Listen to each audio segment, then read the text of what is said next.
ain't no bother. They go wonder you, even though you didn't know. Now you know. Drug abuse battle, even though he gonna do me, he didn't do my body, even though he don't buy me, he don't buy somebody, even though you never, even though you won't do you, even though you didn't know, now you know. Drug abuse battle. Even your friend says it's cool. Don't fall for it. Don't fall for it. Even the country hard out. Don't fall for it. Drug abuse battle. Even though you never, even though you want to, I beg you no bother. They go on do you, even though you didn't know. Now you know. Drug abuse battle. Even though we do, I beg you no bother. They go on do you, even though you didn't know. Now you know. Drug abuse battle. Even though you didn't know. Now you know. Drug abuse battle.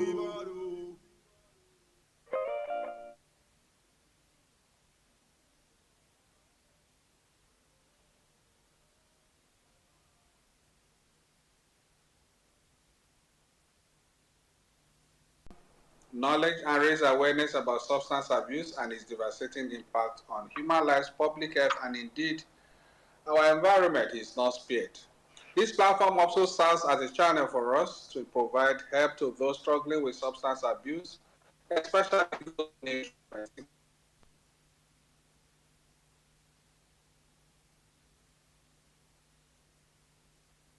drug trafficking, as well as getting your feedback so that we can continue to improve on what we know how to do. That is serving you, our society, and indeed humanity better. This conversation is recorded and is streamed live on our other social media handles, that's at NDLA1 on Facebook and at NDLA TV on YouTube. We're live on Xspace this afternoon. I would like to appreciate all of those already here with us and those joining us via our YouTube channel and our Facebook page. Thank you very much for believing in us and for sharing this passion with us to extend the frontiers of conversation, sensitization, and awareness about the scourge of substance abuse in our society. Before I invite our guest speaker, or before I introduce our guest speaker to make his presentation, let's quickly remind you of some of the activities of the agency in the past week, which normally comes in our news highlights segment. And I have already seated two of our AOPs, that's Netta and Peace. Netta, let's have the update for this week. Thank you. Thank you, sir. Good day to everyone, and thank you for joining us on this week's Xspace. My name is Netta Widozier, and here are the NDLEA news highlights for the week. First, the headlines. NDLEA arrests fleeing auto spare parts dealer over 77.50 kilograms cocaine, phenacetin seizure. Intercept cannabis candy shipments meant for Lagos kiddie shop, nab suspect, recovers large consignment of opioids, others in Abia, Kano, Benue, Osun, Edo raids.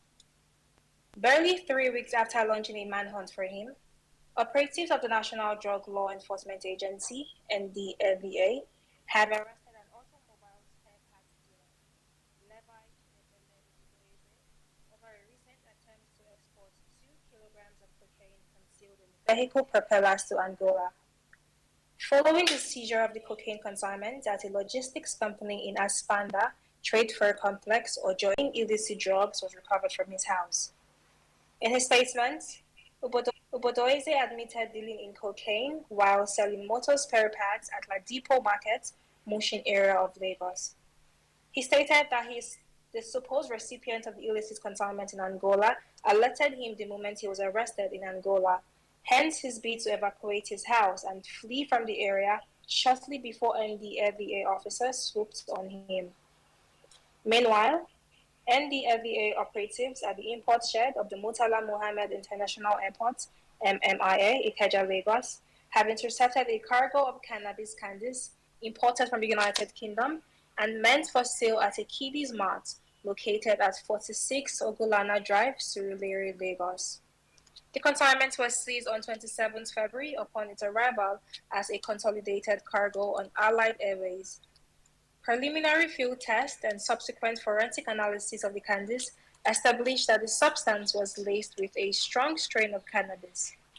As a result, the recipient of the shipment, a data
Women Association.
You may be in any part of the country is to call our toll-free helpline, which is 0800 The number again is 0800 Wherever you may be, just dial this number. It's toll-free. You are not paying for the call. The bill is on us, and then you are live with experts such as counselors, clinical psychologists, psychotherapists, as well as psychiatric doctors. All of them working 24/7. You can call them anytime, any hour of the day, in the morning, afternoon, evening, and even in the night. 2, 3, 4, 5 a.m. They are live at the center attending to your calls and giving you support, offering you hope and supporting you through your recovery process. Another thing about this service is that it's language sensitive, meaning that if you cannot speak English or even the pidgin English, they can also support you or speak with you, interact with you on any of the three major Nigerian languages, that is Hausa, Yoruba, Igbo. This is all about our determination and commitment to ensuring that nobody is left out. Nobody who needs support, who needs help, is left out. Right up to those in the villages, in the rural communities, this service is available for them or to them. Thank you very much for that, and that will be our update. Quickly, let's introduce to you our guest speaker today, and I'm sure you would like to listen to him. You would like to learn quite a lot from his professional experience as well as his own recovery experience. That's like a two-in-one. All right. He is Stephen Azeweji Adako.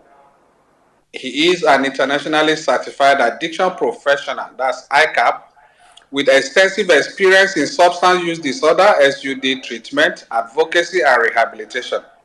Himself a person in long-term recovery, Stephen has been free from substance use disorder for 9 years now and has dedicated his life to helping others on their recovery journey. With a background in substance abuse counseling, case management, and program development, Stephen has worked with various rehabilitation centers across Nigeria and Ghana. Most recently, he served as General Manager Admin at the Serene Haven Rehabilitation Center in Abuja, Nigeria, here, where he oversaw administrative operations, implemented policies to improve client care, and engaged with key stakeholders to enhance rehabilitation services. He also worked as an addiction consultant with Intersect Consortium in Abuja, where he plays a key role in developing business strategies for SUD treatment, drafting treatment plans, and enhancing outpatient services. Stephen co-founded Tough Love Halfway Home, an initiative that bridges the gap between treatment and reintegration, and Recovery Talk Ghana, an advocacy campaign that has impacted schools and communities through education and awareness. Indeed, a passionate speaker, Stephen leverages his personal experience and professional expertise to challenge stigma, promote harm reduction strategies, and inspire hope.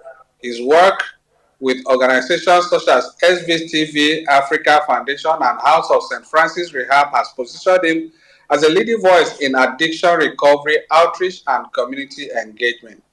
Stephen's story is one of resilience and transformation, and he continues to advocate for compassionate and evidence-based approaches to substance use treatment.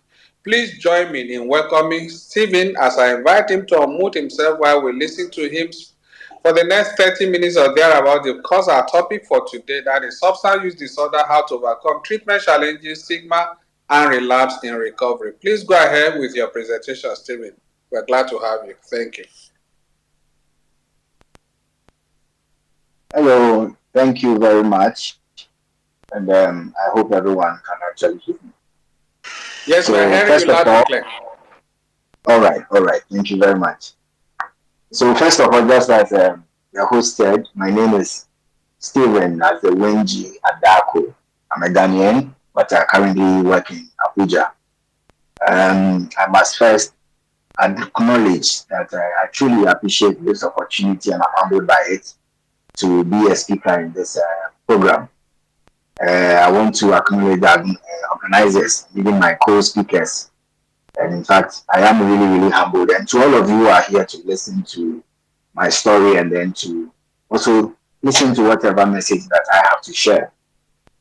So first of all, I must also admit that some years back, I truly would not say that this story that I'm about to share would have been one that I would have been proud of, because it's sort of me disgracing myself in front of people like you, or should I say it's me disgracing myself and my family in front of the whole world. But today, this is not a message of disgrace, but rather a message of hope, a message of grace, a message of miracle and possibilities for everyone who is either suffering from substance use or whoever has a family member who is suffering from substance use. So basically, some 11 or 12 years ago, even before that, I came from a family of 5, including my, parents. I don't come from a family that I would say is rich. I come from an average income family in Ghana. And my parents did very well to push me through private education. And so, whilst my other siblings were, should I say, not fortunate like I was to be in a private school, they were in a public school.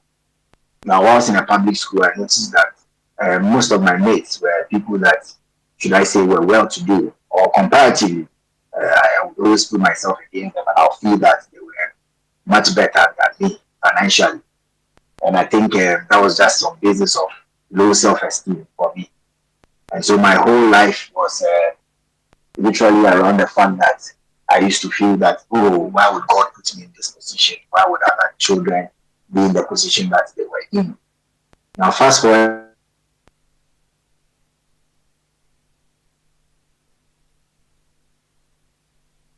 this feeling of low self-esteem went out of hand. However, I had a lot of friends there who used to distract me, so I'd say that I was coping. Never for once did I use any substance while I was in secondary school.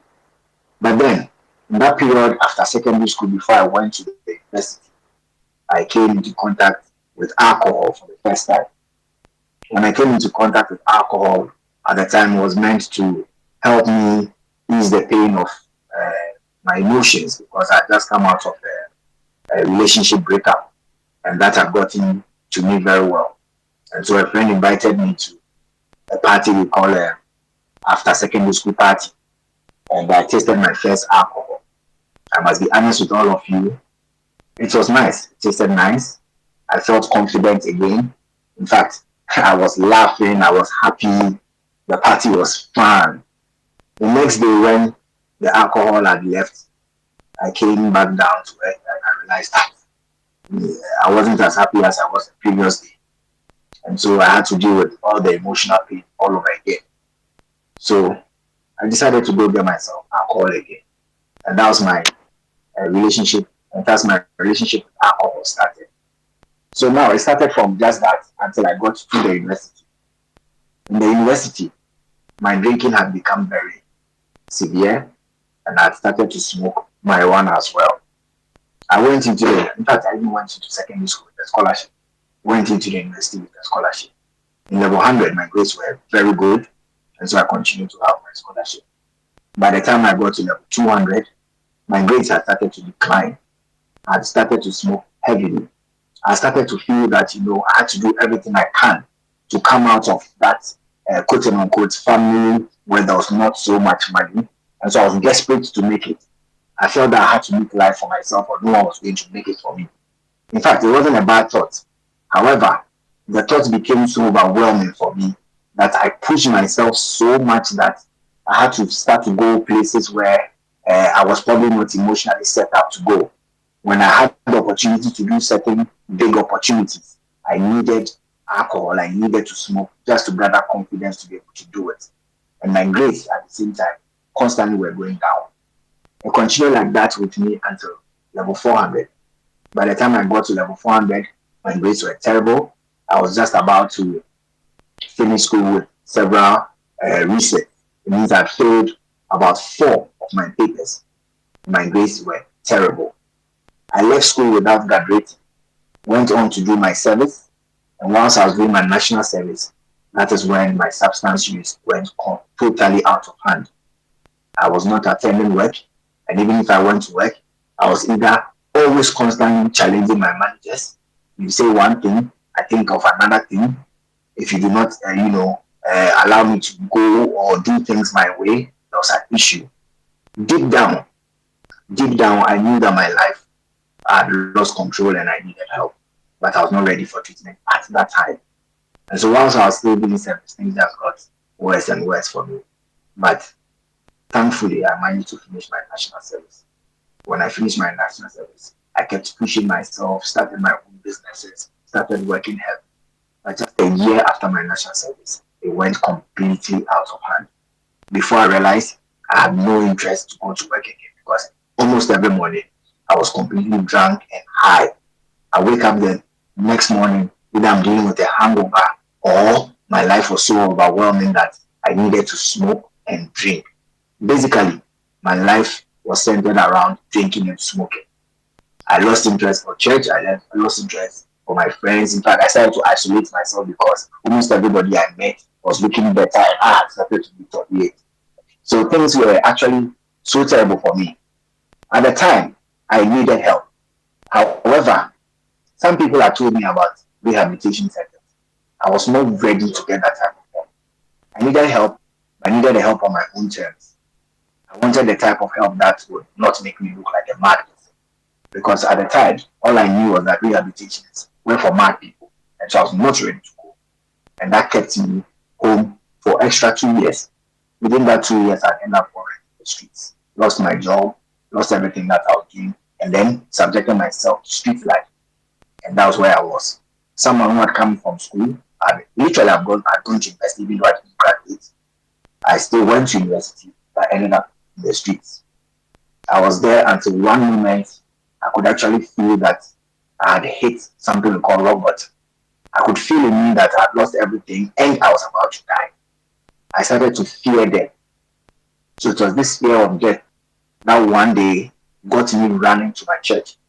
I remember I ran to my church, went to the mission house, begged to see the pastor. As soon as I saw the pastor, I went down flat on my knees. In fact, I started to weep and I begged him.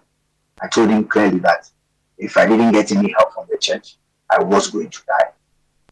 Fortunately for me, my priest at the time was very much aware of a few treatment centers, and there was one treatment center that was set up by the Catholic Church.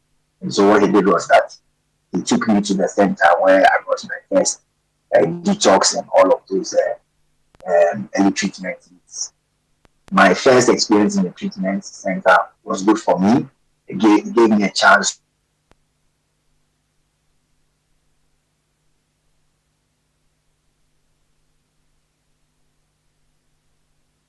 In fact, I had been able to overcome this whole drinking and smoking in my life. I was so happy about it. I was so happy to the extent that whilst in treatment, I was planning to celebrate my victory over substance use. My plan was that when I leave the treatment center, after my 3 months or after whatever period they're asking me to stay, I will get home and I'll throw a party to celebrate my sobriety. Basically, what I was saying was that when I get home, I need to at least pop one bottle of beer or take one puff just to celebrate my victory over substance use. I had been harboring this thought for all the months that I was in treatment. Yes, I was ready to stop, but I needed to celebrate the victory. And lo and behold, the third month when I finished my first treatment, I went home. And that first day when I dropped my bag, I went straight back to the bar. I got there and everybody in the bar was hailing me. Where did you go? Where have you been? And all I told them was I went to Canada, because I was looking nice. Treatment centers had made, my treatment center had been very nice. And everybody thought I actually traveled. I told them I went to Canada. And then I started to order for drinks for everyone. I ordered for myself. In 2 weeks, I became sick again. In 2 weeks, I became miserable again. And I was rushed back to the rehab for a second time. This time I knew that I made a big mistake. So I was ready to stay there. I stayed there for 4 months. After the 4th month, I moved into a halfway home. So a halfway home is basically a transitional home where people who are in treatment live. So it's just at the time it was a rented apartment, a 4-bedroom rented apartment where those of us who were suffering from substance use were made to live. So we could access our jobs, we could access our education, or whatever we wanted to do from the halfway home. So I lived there. And the rule was basically do not smoke, do not use any wine or wood or drink substance, or to be kicked out. I stayed successfully in that treatment center for 3 months. And then in the 4th month, I relapsed and I was kicked out of that halfway home. I went back to the streets and I started to use all over again. I came back into rehab again a 3rd time. This 3rd time, I stayed again for 3 months. Now, in all of these times, what was happening was that I noticed that I had a lot of substances I was taking. Apart from alcohol was my primary drug of choice, but then I was doing marijuana, I was doing cigarettes, and I was doing pills. Every time that I went back and relapsed, I noticed that something had fallen off. Maybe I was now afraid of alcohol more, and so I'll stop drinking the alcohol. Then I'll start conceiving other ideas. Okay, you know what? Let me drink alcohol with marijuana. After all, that is not purely alcohol; it's marijuana. Then I'll drink the alcohol laced with marijuana. Another time, I'm like, no, in fact, I don't need to drink alcohol at all. Let me drink beer. Beer is not really alcohol. So I stopped the hard liquor, then I'm drinking just beer because after all, beer is not really hard liquor. Then I was just be drinking beer, then I relapsed. Then at another time, I stopped all the alcohol. Then I'm like, okay, let me just smoke marijuana. I smoke marijuana, then before I realize, I relapse. I go back to doing all of them again. Then I start doing cigarettes. I had sampled all ideas in my mind. I kept going in and out of the treatment center till a 6th time. It was on my 6th occasion. In fact, for someone that, felt that I was well educated, I had good experience working and all of that, I didn't understand why I wasn't getting into right of recovery well. And so by the 6th time that I got back to the treatment center, I had given up. I was hopeless. I knew that I couldn't do this on my own. Like, it's either I shut up and listen to whatever they tell me to do, or I was going to die in addiction. I was going to die as miserable as I was. So on my set occasion, I made a commitment to literally dedicate my life to the treatment center. I remember going to see the director of that treatment center. I begged him to let me serve. Let me just be there. I don't want him to discharge me. I want him to keep me in the rehab for as long as he wants. I'm ready to do whatever it takes. Because after all, I couldn't even afford to pay. I was only able to pay for 1 month of my treatment. So if he was going to allow me to work whilst he keeps me in the treatment center, because I knew anytime I went out, I was going to relapse. Fortunately for me, the director of the treatment center agreed that I stay. So I stayed in the rehab. In fact, I started off as a volunteer. I started off cleaning, sometimes helping to clean the facility, cleaning after clients, cleaning after people that had come for treatment. Then one thing led to the other. Then it was there that I decided to go back to school and graduate. So I had to go back and rewrite all my papers that I failed. Then I successfully passed all of them. So it took me about 2 years to actually graduate from my university because I was spending all of that time researching. When I finally graduated, whilst still serving in the rehab, I started to take interest in helping other people. It was not genuinely because I wanted to help other people. It was because I wanted to keep my own sobriety. And I noticed the only way I was going to keep my sobriety was if I stayed in the rehab and I was helping people. So that is how I started, not because I wanted to help anybody. Those who may want to ask questions or make contributions, please, this is the time to request for the mic. But before we get to that point, let me quickly acknowledge some of our compatriots on the platform. First, let's acknowledge all of those people joining us via our YouTube channel. We recognize you and we can feel you. Thank you for being part of our conversation today. And for those joining us on our Facebook page, we also appreciate you. Thank you for being there, listening to us, and ready to share this information and knowledge, facts, to inspire and support others who need them. First, let's quickly appreciate some of our senior members of this platform. We have we have Dr. Dokun Adedeji. Dr. Dokun Adedeji is the founder and director general of Compassionate Care Recovery Initiative, that's CCRI.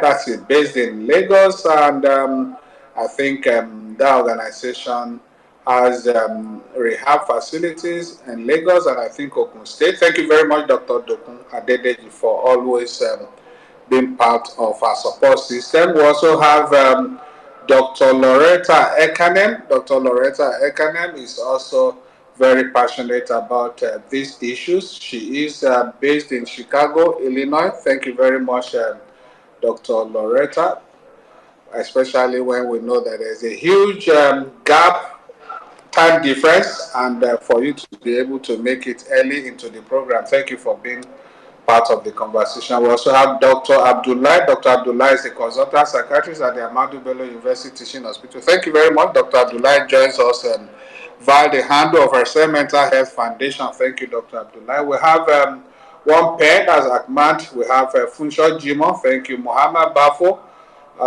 The Press Nigeria, that's at Faleye Olu. We also have some of my colleagues there, some of our friends in the media. Olayemi Esan is of the Spy TV. Thank you, Yemi. Femi Azubike, Ikibe Kingsley, Alexandra Okoro. Alexandra Okoro is the founder of Alexandra and Antonia Missions. Thank you, Alexandra. We also have Muslim Eagles, MMI GI. Michelle Ofoyeju. Michelle is a commander at Tinkan Port in Lagos. Thank you very much, Michelle, for coming around. Olan Shile, thank you. Mike, that's at Musoni Mikeli. Thank you for being part of our conversation today. We also have Shegoze Valentine. Thank you, Shegoze. We also have Afiz Omoto Shaw. Also AGN in the house. Deolu, right with us. Rahim Hood, thank you for coming around. John, thank you. We recognize also Benga Eweoya. I hope I got that right. Thank you. I also have my lady there in Lagos. That's Ijoma Mokeme. IJ, I call her IJ. Thank you, IJ, for being part of the conversation today. We have Idris Mohammed Bello. Thank you, Sulema is also right here. Adeshina Adeniji Adele. Thank you, Adeshina Omoba Adeniji Adele. We also have Dr. A. Hashim. Thank you, Dr. Hashim. And I also have Jide Ajia. Okay, let me pause it there because I have quite the number of people already on the speakers corner. Okay, who do we? Okay, let's give Dr. Dokun the first shot and then we come to Loretta. Dr. Dokun, what do you have to say to what our guest speaker had said on this topic? Thank you. You may unmute yourself and let's have this.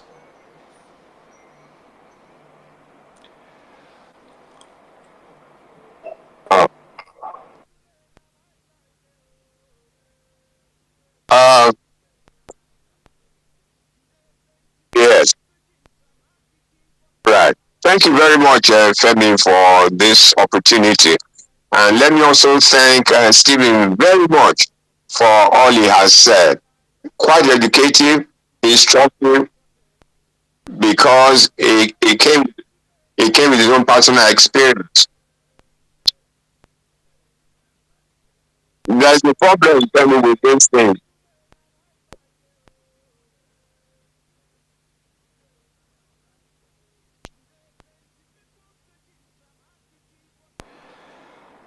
I think, Right. Dr. Dokun, okay, you are back now. Yes. Yes. And there's a problem with there's an echo. After you have spoken, it re-echoes what you have spoken. So, but it is not like that with you. Let me just go on. Let me just touch a few things about, yes. Let me touch a few things about what Stephen has said.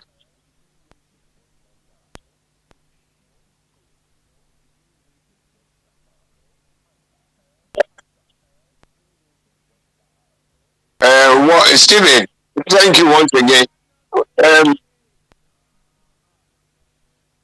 yeah, the management of addiction, I think there are critical issues that we need to understand.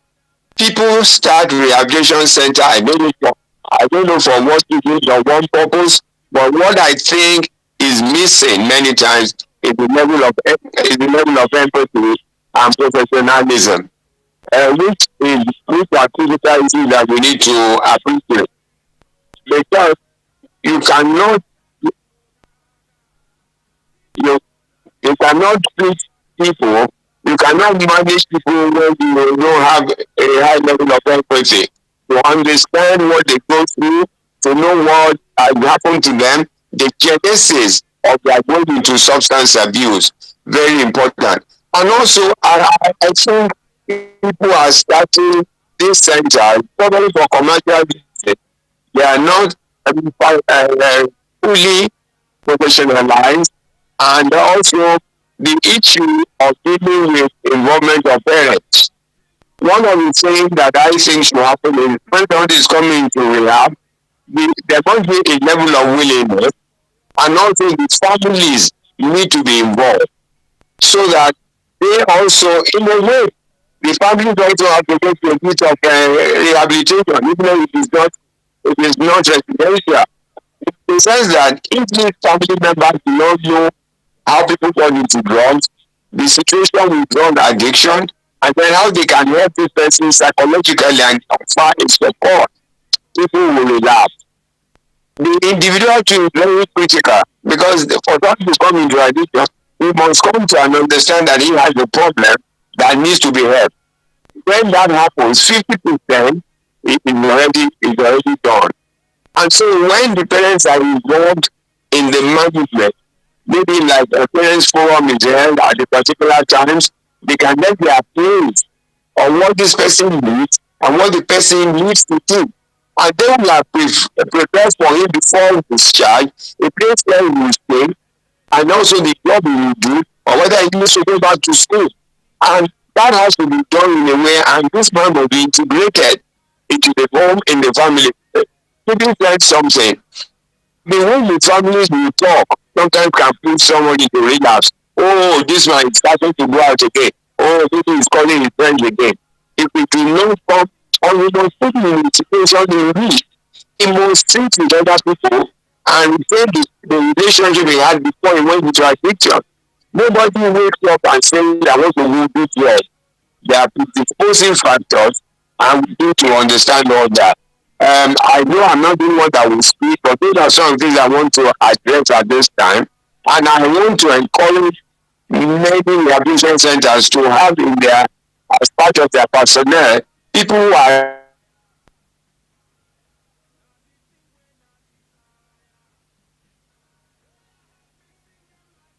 can give his personal experiences and guide these people by the thing that they have.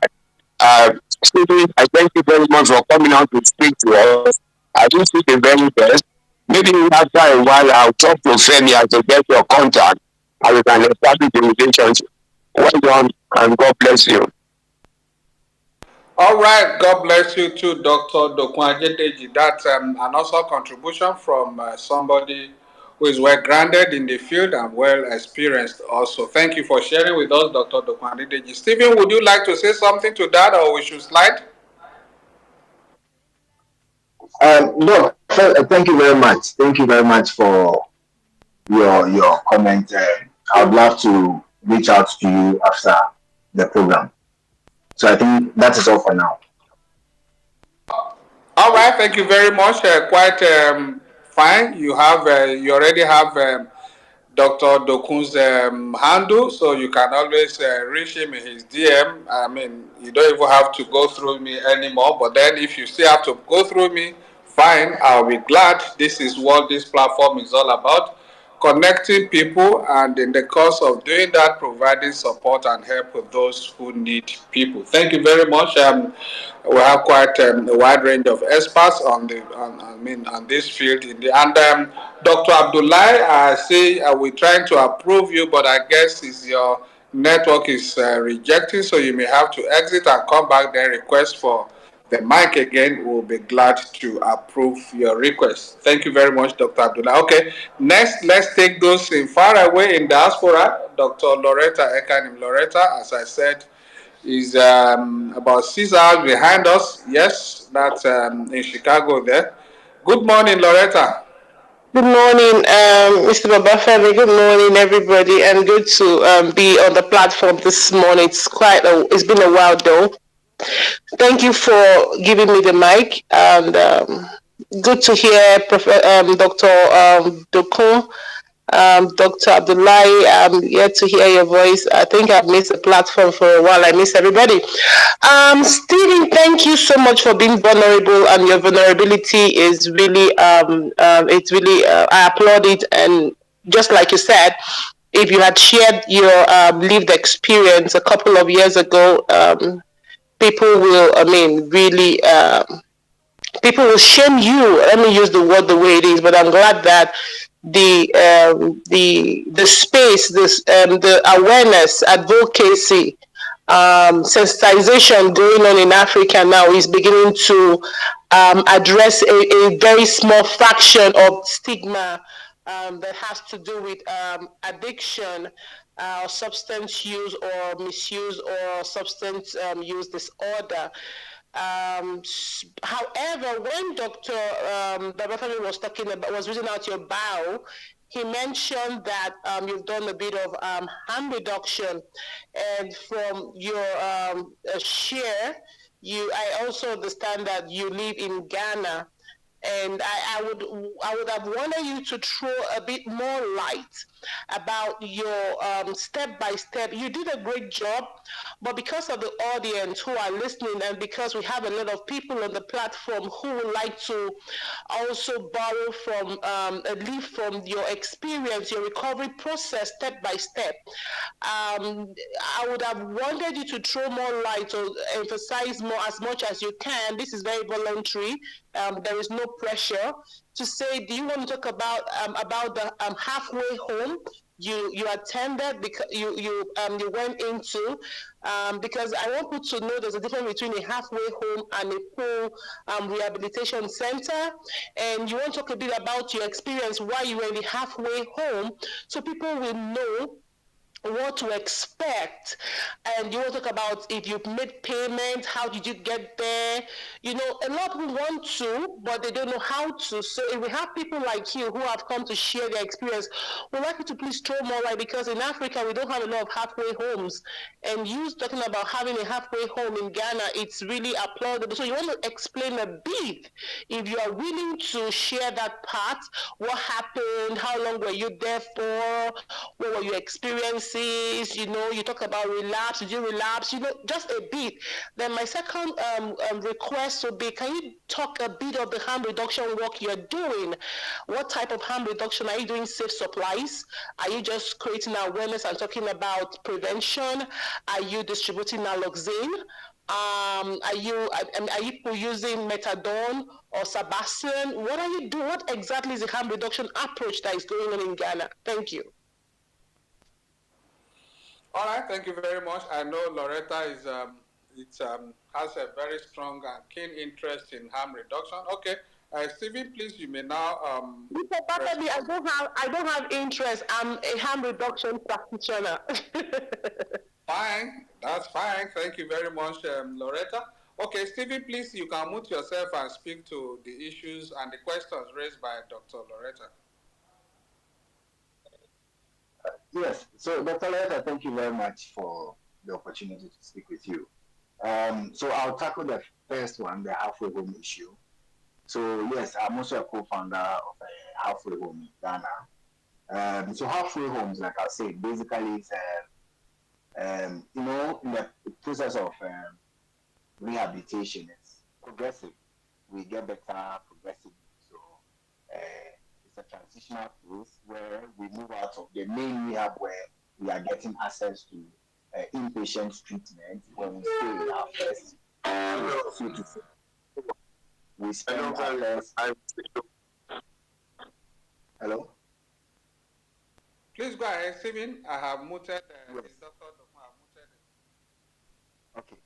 So we spend the first phase. The first phase could be maybe 3 months, 6 months, depending on whatever the treatment duration at that level is. When we are done, we know that going back straight into society immediately could take a heavy toll on the person in recovery. So for me, for example, when I went into the rehabilitation center for my inpatient treatment, when I came out the first time, I was overwhelmed.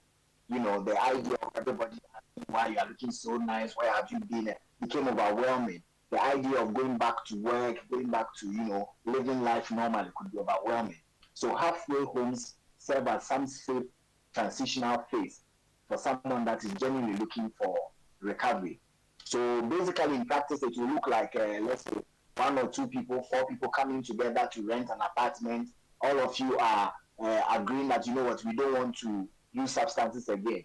And so the number one rule in that house is that nobody uses substances. And you are guided by other rules to ensure that we all have a safe recovery.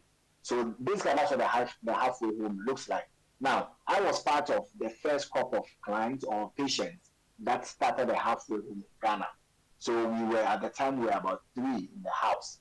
When we started, I was eager to go back to work because I already had a job before I'd lost it. But fortunately for me, I was able to go back to work. So what I was doing was that I finished my first period of probation.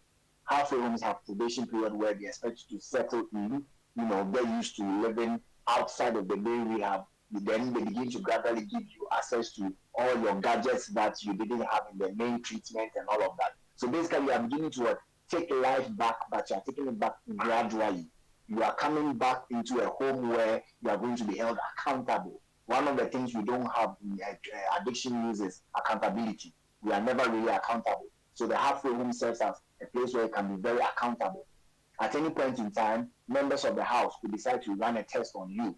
We take a sample of you and then we know whether you have used a substance or not based on what we suspect. Now, remember that you are living with other people who are also substance users. So we are very smart. We know each other. I could easily tell if you have used or not based on a certain behavior pattern. That may be a normal person or a regular person who is not a substance user might miss or might not even know. So just being there alone is actually something that protects all of us because we are looking out for each other. I was in the first time I was in a half room, I was there for 4 months, like I said. 4 months I was working, I was going about my life normally. However, on the fourth month, I attended the graduation of my younger sibling. And after the graduation, I got excited and I mistakenly or foolishly indulged in substance use again. When I got back to the halfway home, I think, like I said, they saw me and they suspected. And so they called for an emergency meeting, ran a test on me, and then they realized that I had gone to drink and smoke. That very night I was kicked out because the rules are very strict. The rules are that do whatever you want to do, go to work, go to school, but make sure you do not use substances again. And so immediately I used it, I was kicked out. So for me, I stayed for 4 months. However, you can stay in a halfway home for as long as you want. So in Ghana, that was the policy. You could stay in the halfway home for as long as you deemed it necessary for yourself. If you felt that you needed to be there for 2 years, it's okay. My personal halfway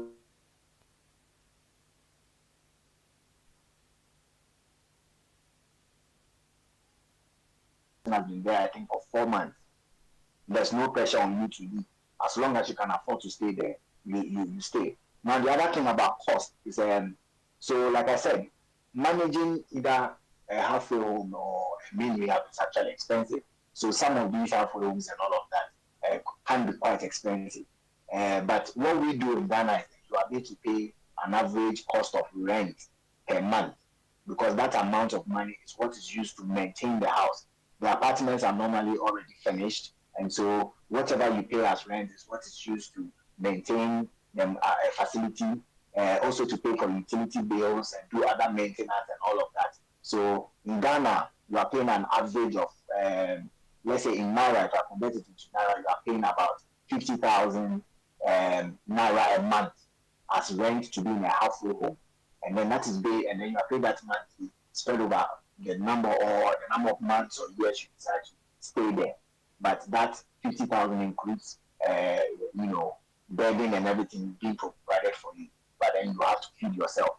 So basically, that is a rough, I think, explanation on what the halfway home situation. But it's like in Ghana. But in Ghana now, I know that there are about a few halfway homes that have started to spring up. There are not so many, but then there are a few that have started to spring up. And then your other question on harm reduction. Now, before I came to Abuja, I was part of a few stakeholder meetings where I think that government together with the stakeholders are still discussing the, harm reduction concept. However, most of the stakeholder engagement that I was part of, I think there's still a long way for us to go.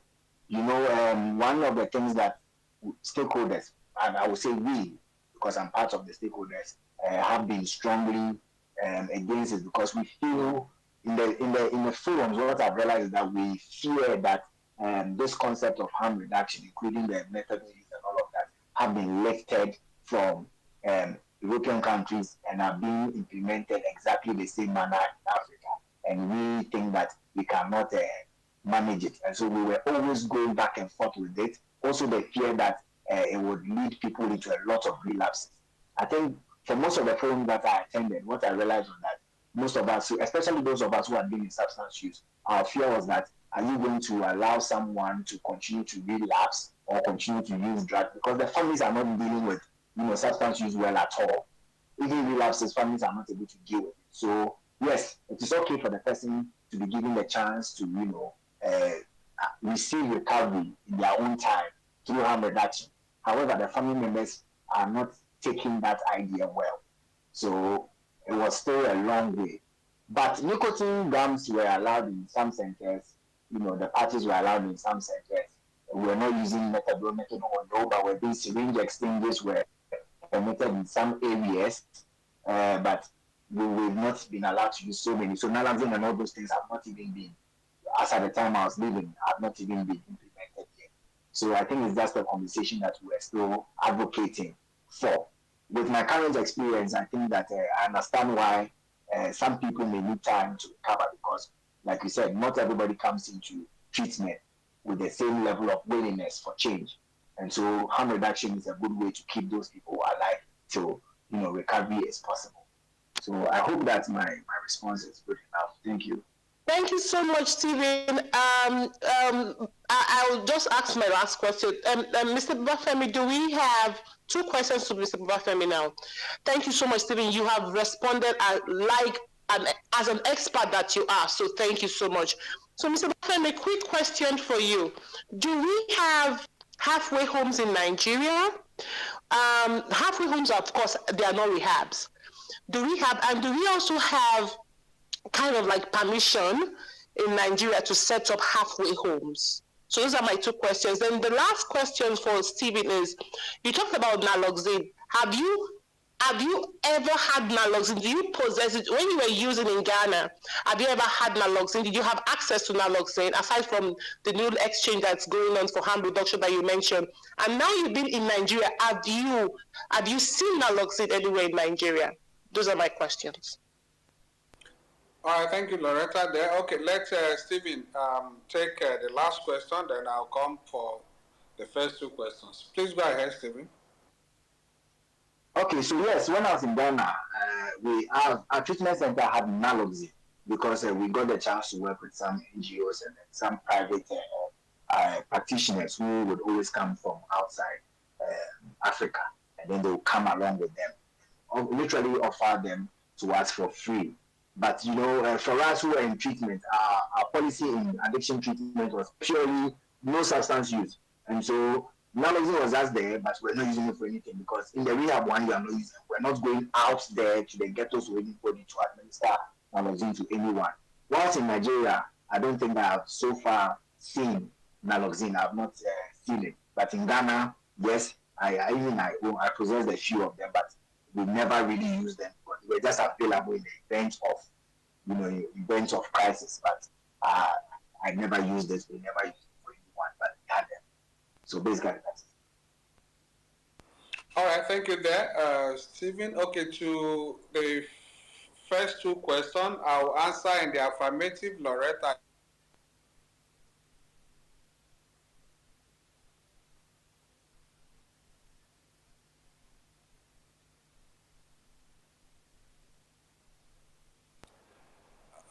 The VIPs,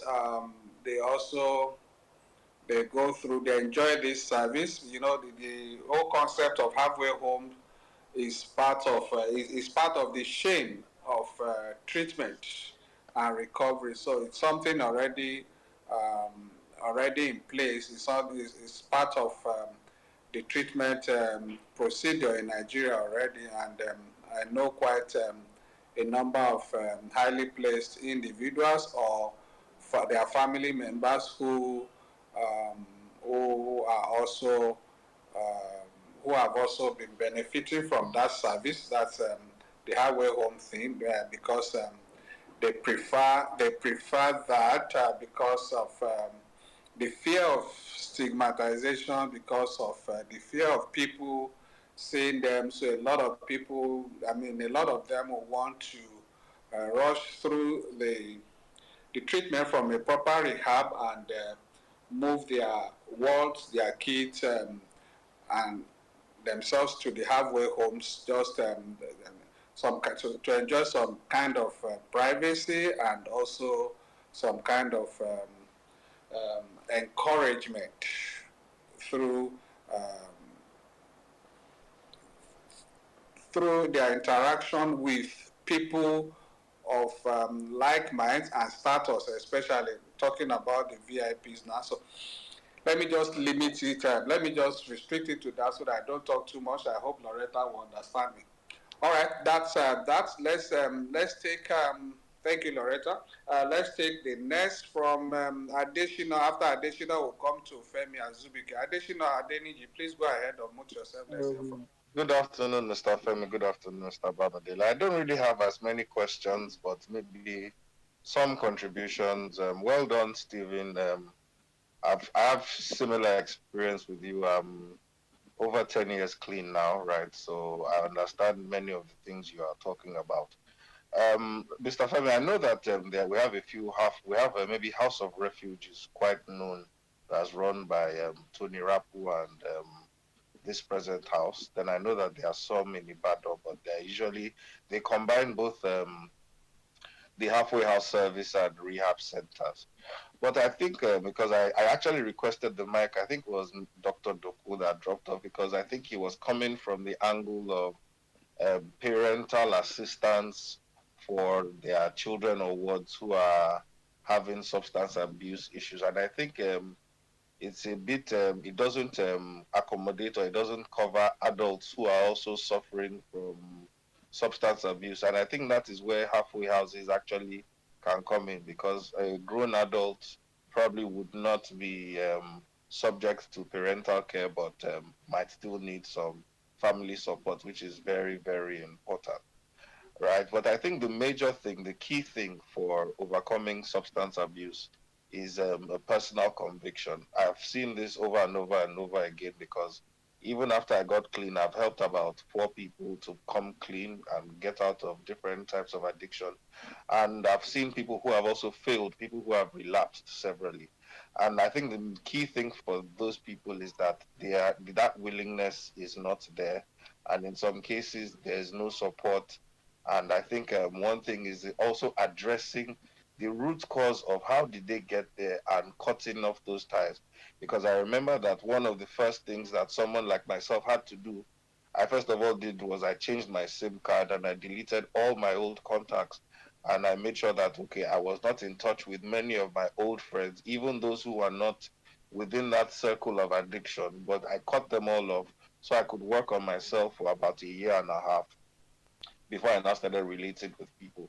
So I feel that stigma, it's I think it's inescapable, but I think it's also part of what helps the person to come out of it because there's a certain level of shame. There's a certain thing that happens when you hit rock bottom, right?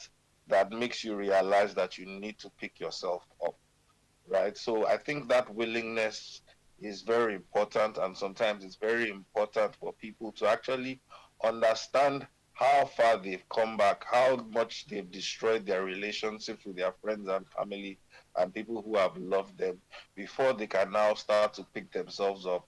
And maybe you now have maybe family or a halfway house or a system available for them that will help them to hold their hands when they are ready to stand. But there's also something that I just wanted to ask to Mr. Femi. I think maybe the NDLEA should also look at um, detox centers, right? Because I understand that there are some people who are not quite there yet, that maybe they just need to detox for a while, then maybe clear their heads, then maybe they might relapse a few times because people tend to relapse a few times before they actually become clean, because that's the reality. So if you might, maybe we need to have more detox centers, if possible, in every state. So because we are really dealing right now in Nigeria, especially in Lagos where I reside, we are dealing with a pandemic. I see people who are addicted to this drug called Colos, Colorado. You see them every day. Every day I see these boys, and I think it's becoming a serious matter that we need to look into and how we can address this problem quickly before it becomes much worse than it is right now. But this even well done. Thank you. All right, thank you very much, dear. Additional Adeniji Adele. That's something I picked. One of the things I picked from his point is bringing positivity out of the issue of stigma, which on its own it's a major issue in the course of a treatment and in recovery process. But then what he said there actually opened my mind to something totally different from what has been in the conversation for some time. That is all about the negativity of stigma itself. But then Prince Adeniji Adele just hammered on one issue that is even right in the negativity of stigma. There is still some level of positivity out of it that can also encourage the individual in recovery to actually get fired up determined and ready to go full into recovery. Thank you very much there, Adesina Adenijadele, for that point. Okay, would anybody want to say something? Yeah, I'm coming to you, Femi Asibike. Loretta, Stephen, would you want to say something to what Prince Adesina Adenijadele said? Yes, I wanted to say something to what Prince Adesina said. And thank you for sharing again about your being clean for over a decade. Super proud of you. You said something, and my husband was here listening, and he caught the word. I think you should think about writing a book about it. You said stigma is inescapable. That's huge. And if you could take some time to write an article about that, because that's going to be very heavy and useful. And you also mentioned detox centers. And I mean, in as much as I'm one person that I usually say that don't do cut and paste, it goes back to when you mentioned about harm reduction practices being brought to Africa. I'm an advocate for no copy and paste. Don't bring from the West and bring it here. So, Dr. Prince, I'm just thinking about the detox. So, are you saying we don't have any detox center in Nigeria? And do you, sir? I said I'm not aware of any. Maybe Mr. Femi knows of any. That's why I put it to Mr. Femi. Yeah, actually, a number of rehab centers. I mean, just like like you did also say, Prince, that this whole thing is a chain. You have some established rehab centers that they program, they schedule some of this. I mean, treatment phases, and so they have they take you first in at the level of detoxification. That's detox. I mean, they handle you for detoxification at that point. They provide detox services at that point. Then before moving you, there are quite a number of them. Even, I mean, the whole thing is because they move you from one process, from one phase to the other, up to the final stage of halfway home thing before reintegrating you back to your family or your community. Indeed, we have. It's just that they are not as if they are fully defined or detached. I mean, run separately. It's still the same organizations that handle these things along the line. That's it's a wraparound service in this at these centers. So it's still talking about stigma. I know that, but I think I can say that we can replicate what's happening here. This one is different because what happens here is that because of the stigma associated with going into a halfway home or a rehabilitation home, people will prefer to go to where there is no wraparound and it's just detox. Nobody knows what you're coming in to do. So it kind of reduces the stigma. So that's what I was asking. So as it stands, it's housed under this one roof. So I mean, for example, if I want to come to detox, I don't want to see someone seeing me going to a rehab home or going to a hospital, I mean, for that particular reason. So what I'm just reiterating with, from what Prince said is, I think we should begin to, even as much as it's very good to have a wraparound service center for all of this, because of the stigma associated as well. Detox is rather the mild version. Anyone can decide to detox because a lot of people use drugs for recreational purposes and they don't have substance use disorder. So I mean, so it is what it is. I just hope that people like Dr. Doku, Prince, the Prince, even Stephen, I mean, we can begin to think about setting up detox homes because we are all in this together. Thank you. All right, thank you very much, dear Dr. Loretta. Greetings to. Is that your hobby's nickname? I see something sledge, something. Remind me now, Loretta. What's that, sir? Your husband's nickname. Oh, Honey Bagger. Honey Bagger. I was trying to. Is his nickname? I know it's something Bagger, but it's okay now.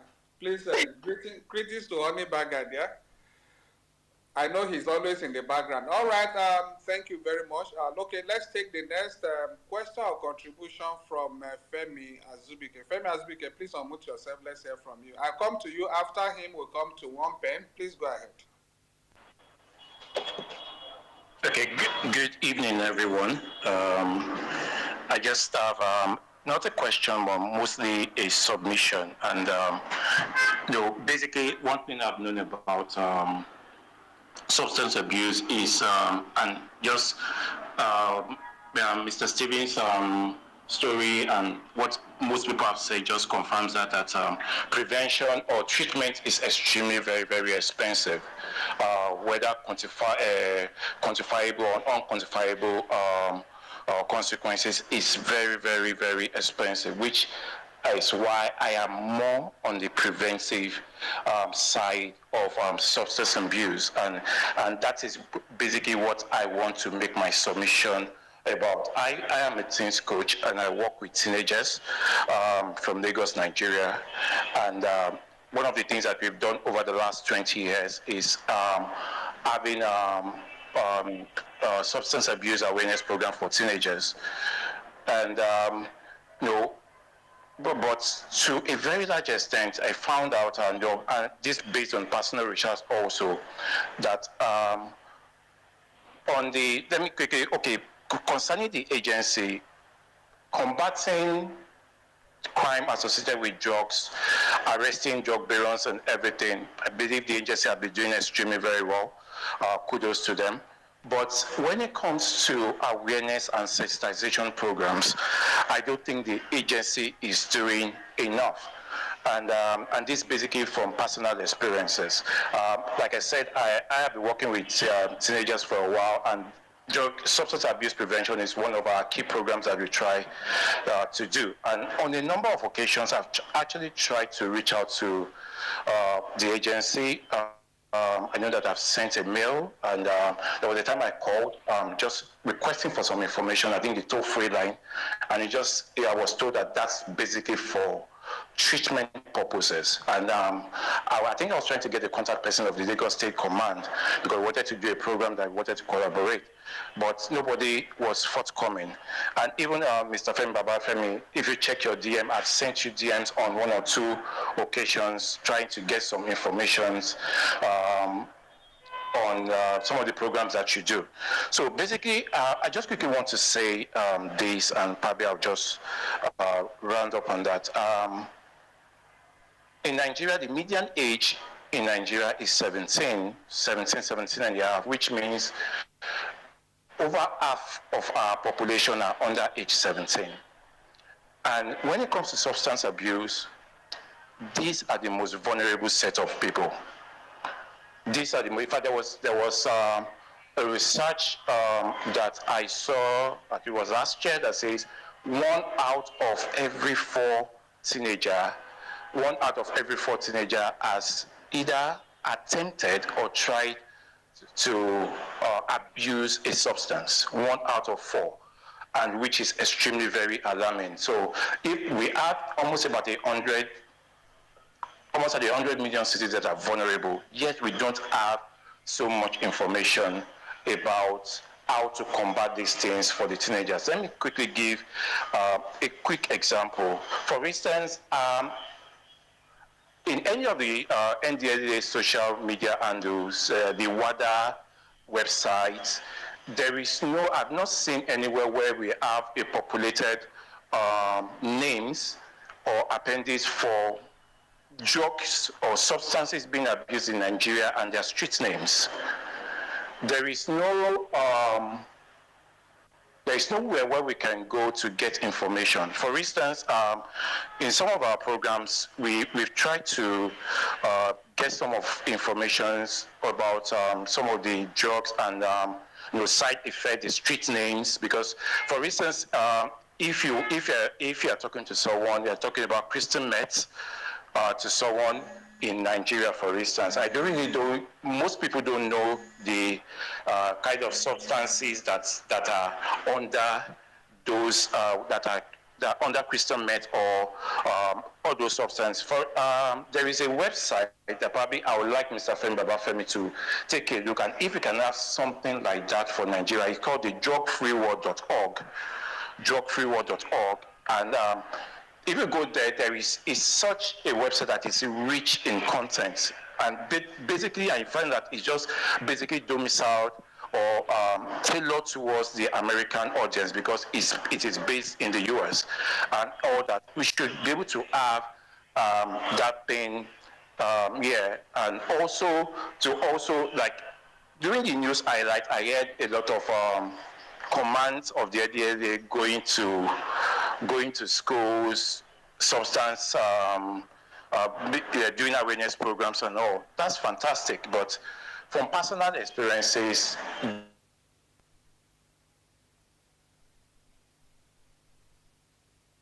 yeah, probably the program lasts for like an hour or two, and everybody, the facilitators, everybody goes their way, and these children, these students, 12, 13, 14, 15, 16, they go out there and in their streets, in their community, in their neighborhood, they are faced with these temptations, with these things every day, and there is no guidance. So there was something that we tried last year, which worked, and is something that I would love that is adopted nationwide. So we go into communities and we hold seminars and trainings or awareness programs for the young people in that community. So after our awareness program, what we try to do is we try to appoint a community champion. Who is a community champion? Anybody in that community that that is reputable and has integrity and are ready to stand in the gap that in this community, our young people will not fall into the substance abuse trap. So we go there, we hold the training, we engage the parents, and most of the champions are always parents. So we engage them. Anyone that volunteers, we try to provide help. So even after we have left that community, they are actively involved in ensuring that every young person in that community are protected. We've had cases where some of them have had to go and report some people that are selling drugs in their community to the police. In fact, there was one that I got the feedback in January this year, where all the landlords in that area have to put pressure on one of the landlords that was housing one of the drug peddlers, and the guy was evicted. Why? Because we got everybody to get to the point where they are taking ownership for the protection of the teenagers and young people in that community.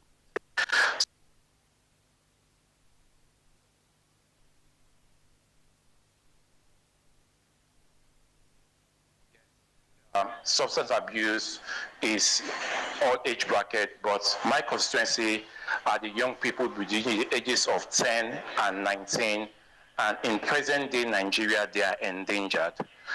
There are so many things that is pushing young people to use drugs and abuse drugs, and I just want to plead with the agency that please, let's try to be more proactive, and let's try to try different things. Let's get information. Have downloadable information booklets on the NDLEA website or WADA website in different languages, where advocacy groups can download. We don't need to do anything. You can just download and print and share in different languages, in Igbo, in Yoruba, Hausa, Efik, or anything. It's going to be extremely very, very helpful, and I'd like the agency to please look into that. All right, thank you very much there, Femi Asubike. We appreciate your comments.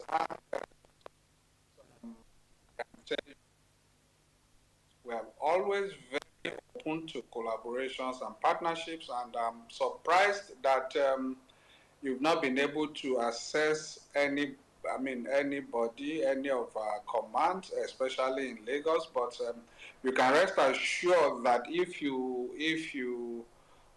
we've done that a lot of, hundreds and thousands of times for people. That's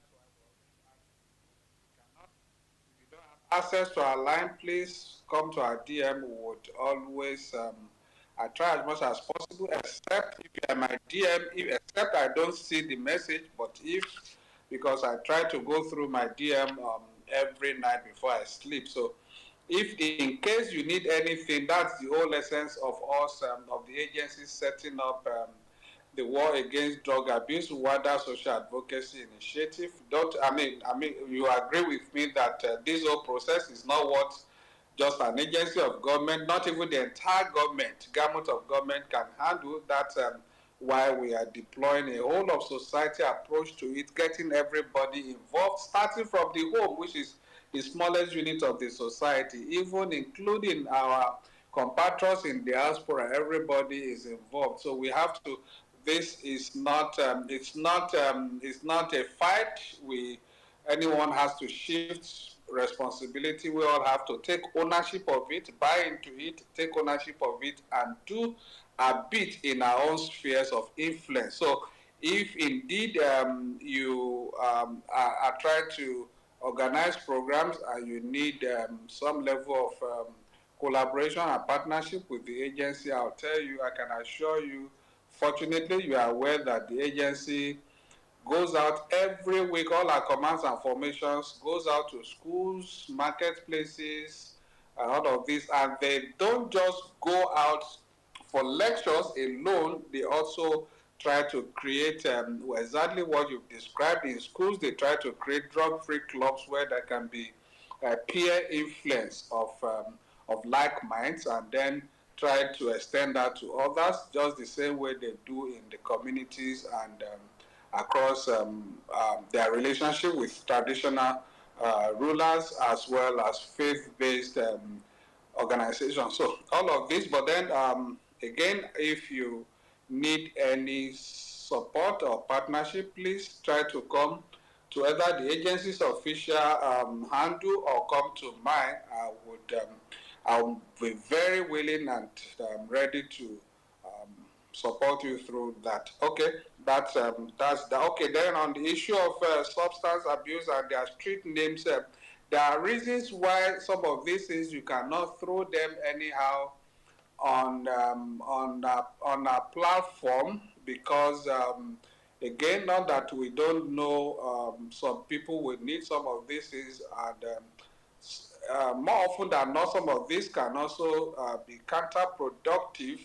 You're trying to tell young minds who are very adventurous and who try to experiment with everything. So we're very careful with that. So it's not that some of these things are not available, but then if you see where officers or commands go out for, especially for the matured minds, they do bring these things out and discuss them, especially with parents and those who should know. I mean, certain age brackets, but it's not everybody you can throw all of these things. So because you know, some of our Gen Zs, Gen Alphas, all of these people, they're all over the internet and they are ready to explore, to get things and do great things. Let's just say it as it is then. All right, once again, I'd like to appreciate Femi Azubike for your contribution. I'll be glad to get your messages and connect you with the right people to work with at your your area there.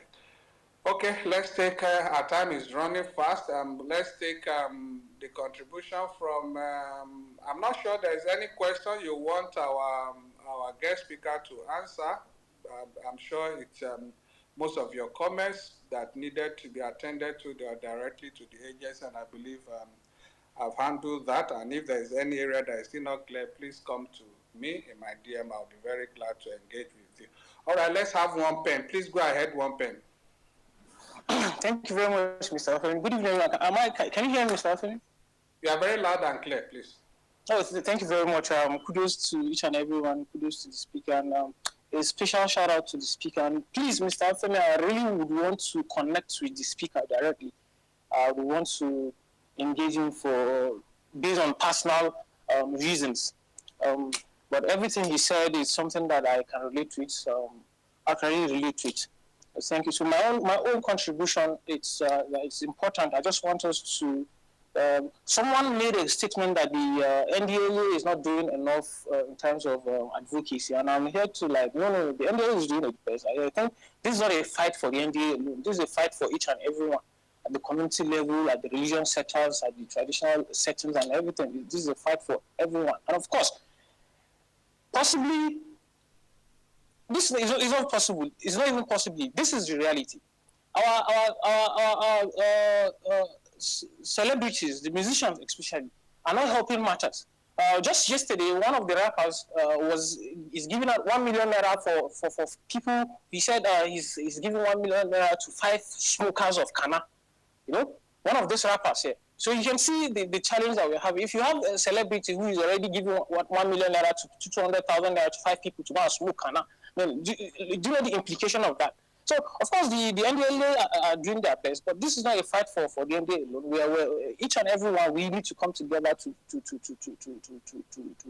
champion these conversations. It's a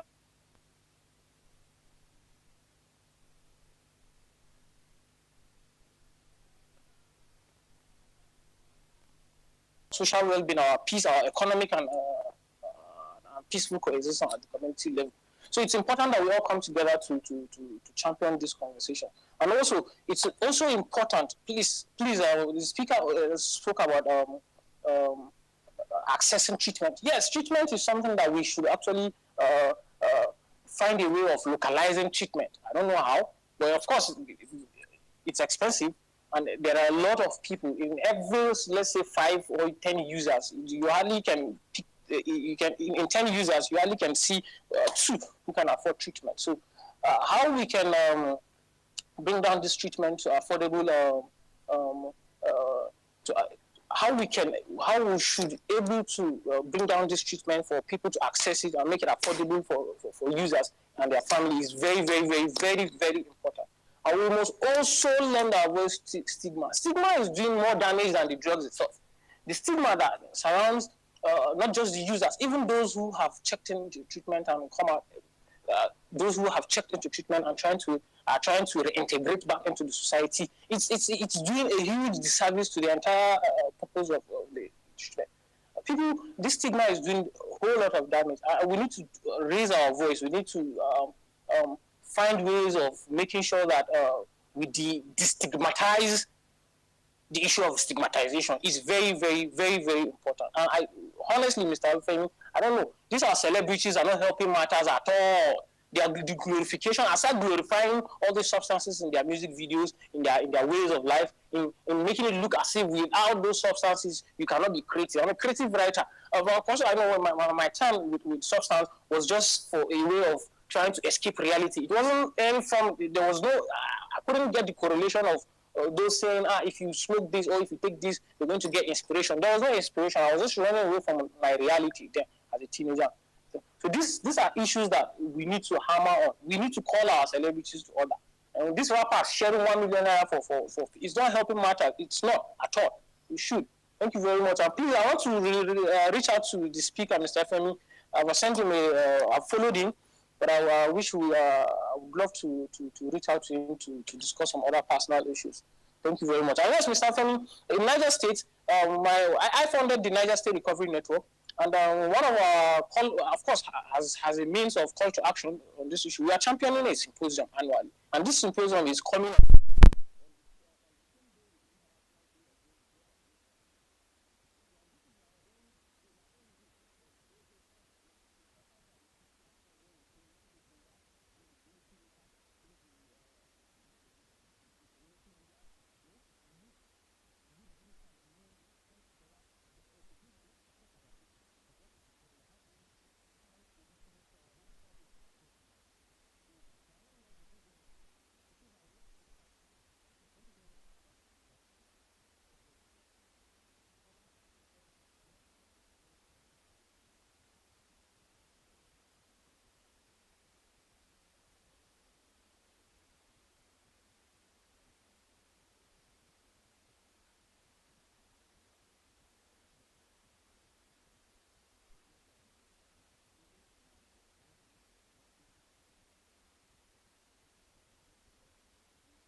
one to Stephen. This is from Omoba. Omoba is appreciating Stephen for his brilliant presentation and a very inspiring recovery, a very inspiring recovery. But I would like to ask, I'm not sure he spoke extensively about alternative treatment options apart from him going to rehab centers. So I would like to know if you can share some alternative treatment options for substance use disorder beyond traditional rehab programs. Thank you. All right, that's for Momoba. Stephen, I'm sure you got that.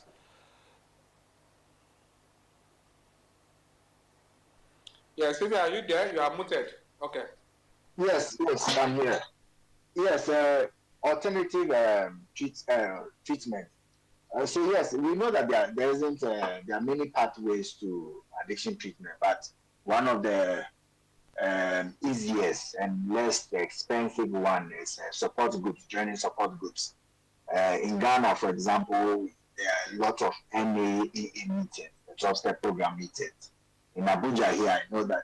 Lagos, I know there are NA meetings, and in Abuja, I know there are NA meetings. In fact, there are lots of them online and all of that.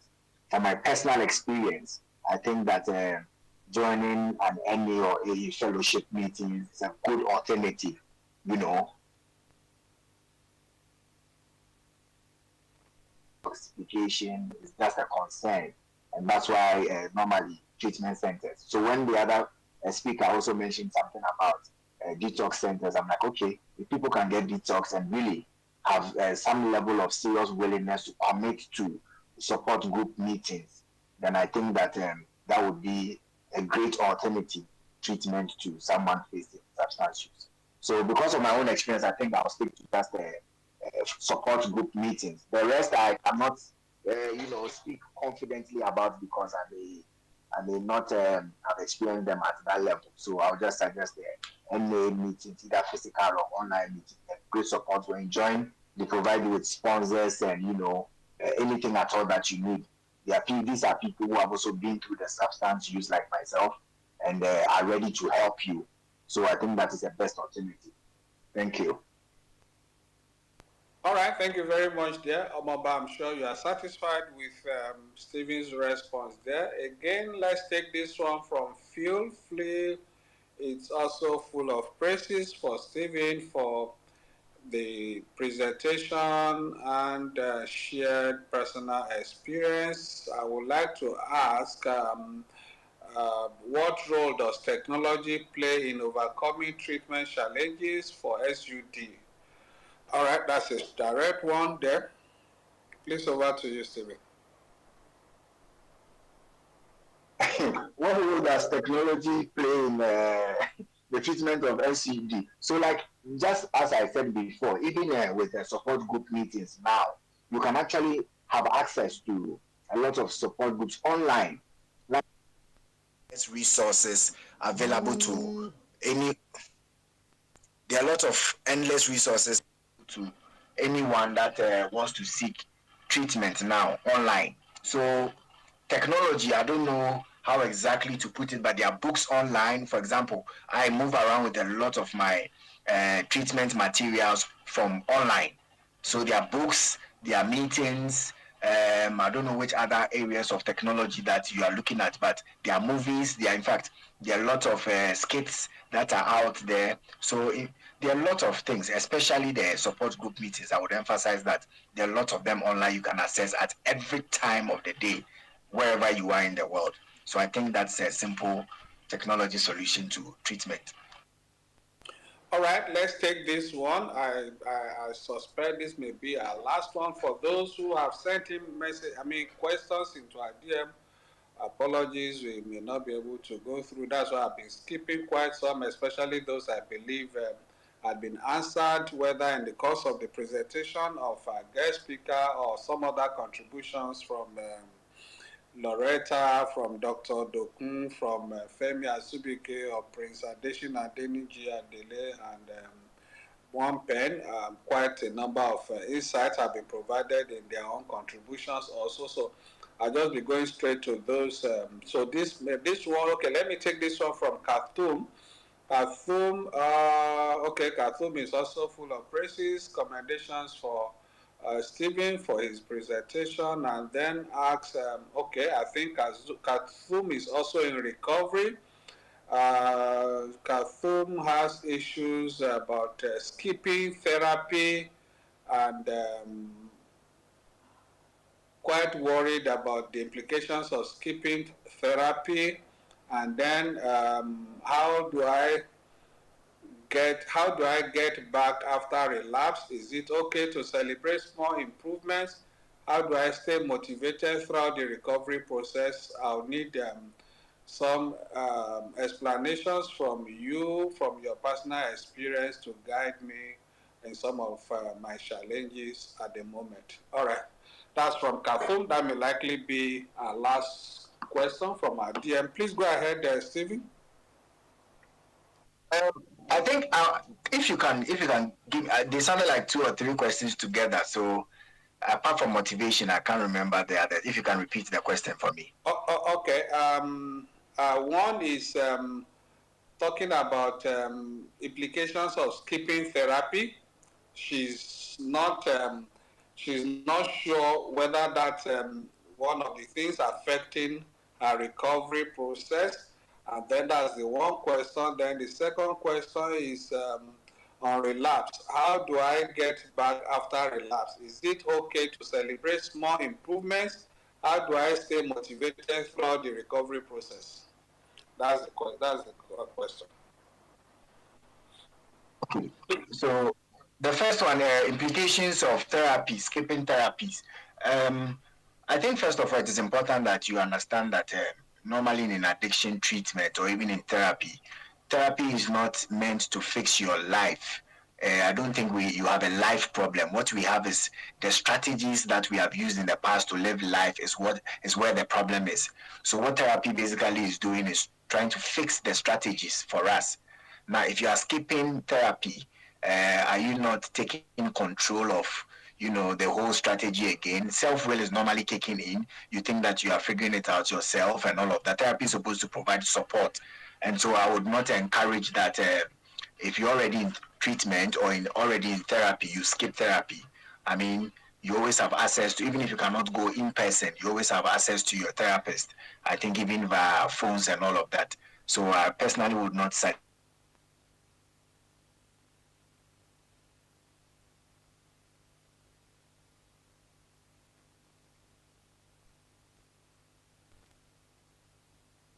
in the event of relapsing. It is important to understand that, in fact, in addiction treatment, you don't have to do it alone. The very moment you feel that you are doing it alone, that is when relapse becomes very challenging for you. Because normally when we fall, already we, the people that have fallen ourselves, have beaten ourselves enough. And like we've been talking about stigma, the world itself, sometimes it's as if the world itself is waiting to kill us when we fall.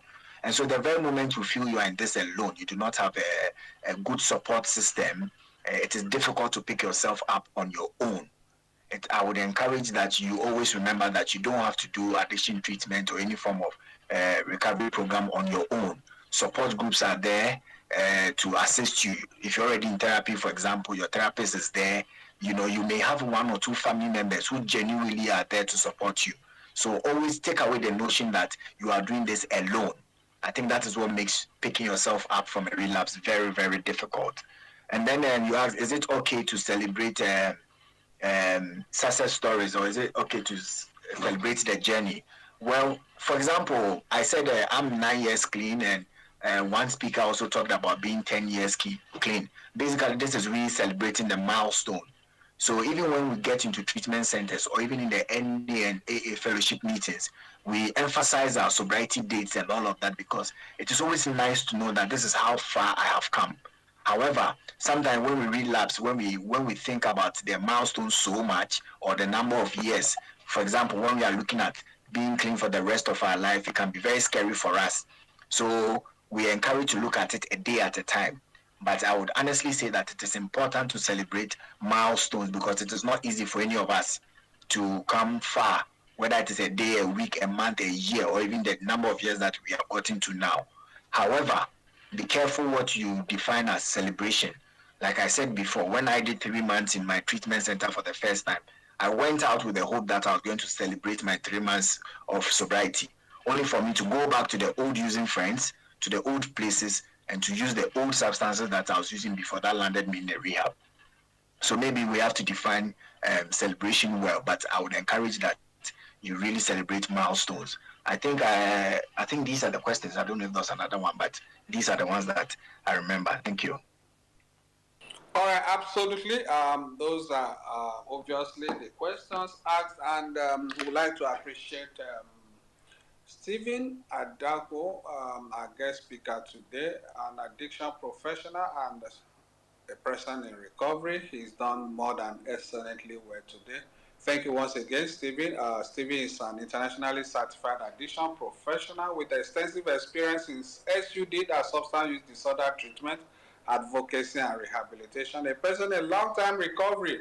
He's been free from substance use disorder for 9 years and has dedicated his life to helping others on their recovery journey. It's a great pleasure to have you here today on this 133rd edition of NDLA's Open Forum on Xspace. Thank you very much once again, Stephen, for taking your time and really getting very, very, very, very interesting on this platform today. Would also like to appreciate all of those that have made contributions. Dr. Dokwan Dedeji, Dr. Loretta Ekanem, thank you especially. Loretta, I know waking up early in the morning to join a conversation because of the time difference. That's a whole lot of interest and commitment. We appreciate you always, Loretta. My greetings and love to Tony Bagger there. Thank him for taking care of you for us. Would also appreciate Prince Adeshina Adeniji. Thank you very much, Prince, for your great insights there. Also, we appreciate Femi Azubike for his contributions, and Femi, my namesake there, can rest assured that I'll be glad to open the agency up to him for partnership and collaboration in all that you do in all your programs, especially in your sphere of influence in Lagos. Thank you very much. All right, I also like to appreciate One Pen. Thank you, One Pen, for also always ready to share with us, and for Dr. Abdullahi. Dr. Abdullahi is of the Ahmadu Bello University Teaching Hospital Zaria, and is always a ready hand to support, to make a lot of sacrifices in the course of this whole effort to cope the scourge of substance use within our country and our society. We'd like to appreciate everyone that has been part of this conversation today, those that have joined on Xspace here, those that have been with us on Facebook and on YouTube. Thank you very much.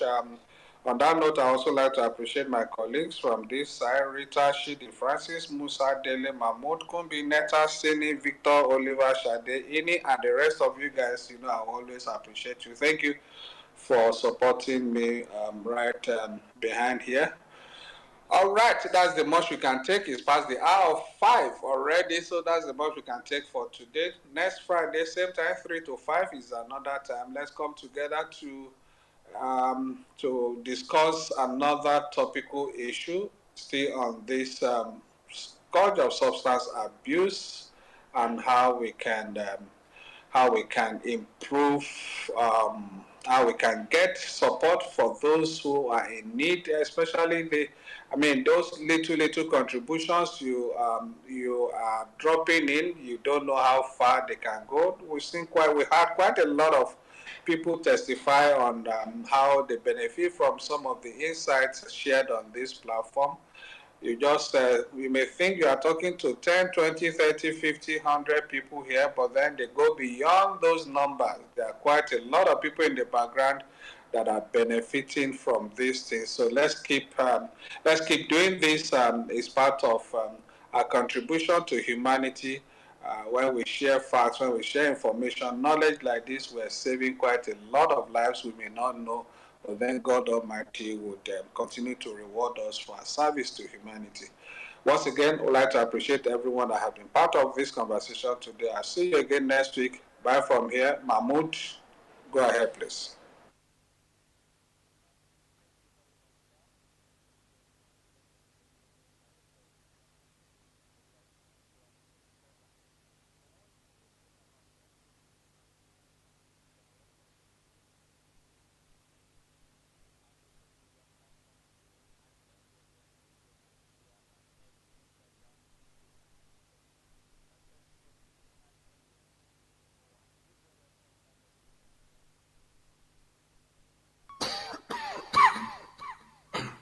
Naibo, nai mekaki mungo gaga. Sinifon, onyara.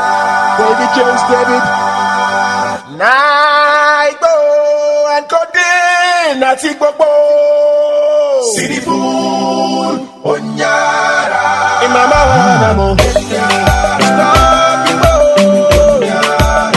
you know, yeah.